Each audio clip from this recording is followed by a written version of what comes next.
नमस्कार, आपण बघत आहात उमेश 24 चॅनल। गडचिरोली जिल्ह्यातील सिरोंचा तालुक्यात एक धक्कादायक वास्तव समोर आले आहे। मादरम ग्रामपंचायतीत लाखो रुपये खर्च करून उभारलेली पाणी टाकी 1.5 वर्षापासून उभी असली तरी गावकऱ्यांना आजपर्यंत एक थेंबही पाणी मिळालेले नाही। पिण्याच्या पाण्याची तीव्र टंचाई असताना ही पाणी टाकी केवळ कागदोपत्री पूर्ण दाखवण्यात आल्याचा आरोप ग्रामस्थांनी केला आहे। प्रत्यक्षात पाईपलाईन जोडणी, वीज पुरवठा, मोटार बसविणे आणि पाण्याचा स्रोत यांसारख्या मूलभूत बाबींचा कोणतीही ठोस व्यवस्था करण्यात आलेली नाही। यामुळे महिलांना आणि नागरिकांना आजही विहिरे, हँडपंप किंवा लांब अंतरावरून पाणी आणावे लागत असून उन्हाळ्याच्या तोंडावर ही समस्या अधिकच गंभीर बनली आहे। लाखो रुपयांचा निधी खर्च होऊनही जनतेला मूलभूत सुविधा मिळत नसल्याने संबंधित विभागाच्या कार्यपद्धतीवर प्रश्नचिन्ह निर्माण झाले आहे। ग्रामस्थांमध्ये तीव्र नाराजीचे वातावरण असून या प्रकरणाची सखोल चौकशी करून जबाबदार अधिकाऱ्यांवर कारवाई करावी अशी मागणी होत आहे। तसेच तात्काळ पाणी पुरवठा सुरू न झाल्यास आंदोलन छेडण्याचा इशाराही ग्रामस्थांनी दिला आहे।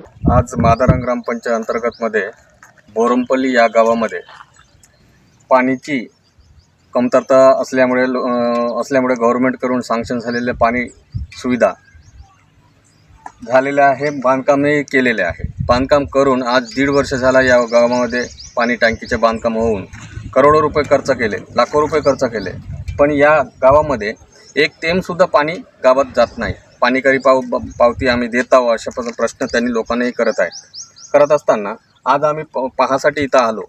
काय समस्या काय पाहायला गेला, पाणी भरून आहे, त्याच्यामध्ये फक्त एवढंच आहे, टँकी पुरतंच पाणी भरणं आहे आणि आज 1.5 वर्ष झालं ते लिकेज आहे।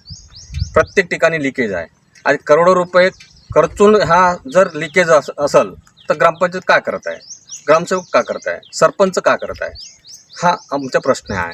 त्यासाठी आज जर हा निवेदन किंवा आमचा जो व्हिडिओ आहे किंवा आमचं जे तक्रार आहे या तक्रारची निवारण नाही झाली तर आम्ही पाठपुरावा करून उपोषणाला बसू, तीव्र उपोषण करू। याकरिता रवी बारसागंडी पत्रकार आहे आणि आनंदराव महाराष्ट्र टुडे पत्रकार मी आहो। आम्ही पाठपुरावा करतो जिथं करायचा तिथं। तालुका प्रतिनिधी उज्ज्वल देवनासोबत बघत राहा उमेश 24 चॅनल। धन्यवाद।